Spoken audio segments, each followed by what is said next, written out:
A new document released by the Senate Judiciary Committee indicates that Christopher Steele, the former MI5 agent who assembled the infamous Trump dossier at the behest of Fusion GPS with funds from the Clinton campaign and the DNC, received information fed to him by Hillary Clinton operatives and Obama's State Department.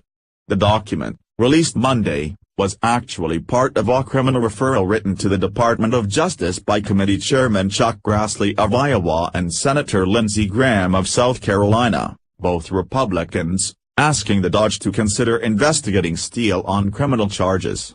They contend that Steele lied to FBI investigators about his contacts with the media or had been misrepresented, the document contends.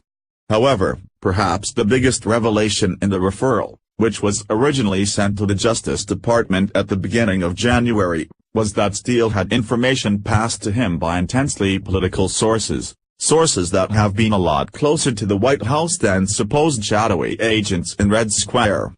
The document notes the existence of an additional memo not included in BuzzFeed's original release of the Trump dossier, in which a foreign sub-source is in touch with, name redacted, a friend of the Clintons, who passed it to, name redacted, The Washington Times reported.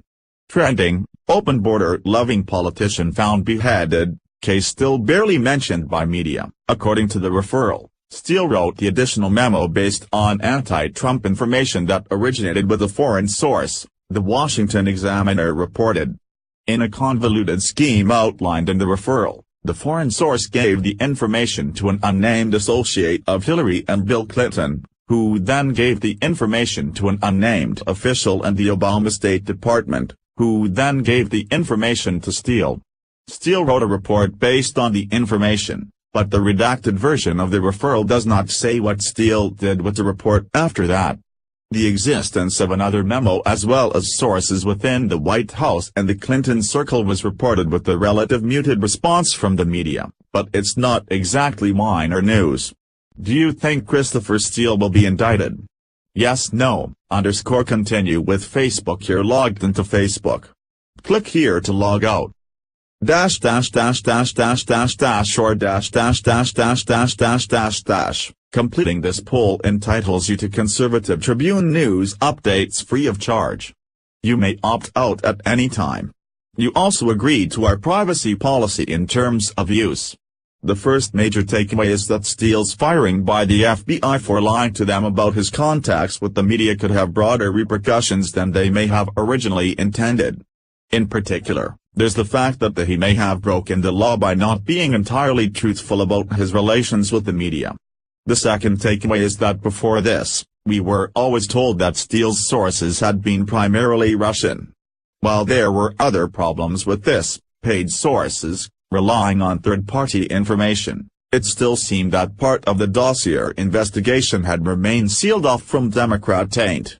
Now, it looks like the information was coming from the State Department when President Obama was in the White House, as well as by the inner circle of Hillary Clinton, the one-time White House resident who was ruthlessly trying to manage a return to 1600 Pennsylvania Avenue, on one bit of info, which, in all fairness, we don't know the importance of. Steele was fed the information via two very political actors.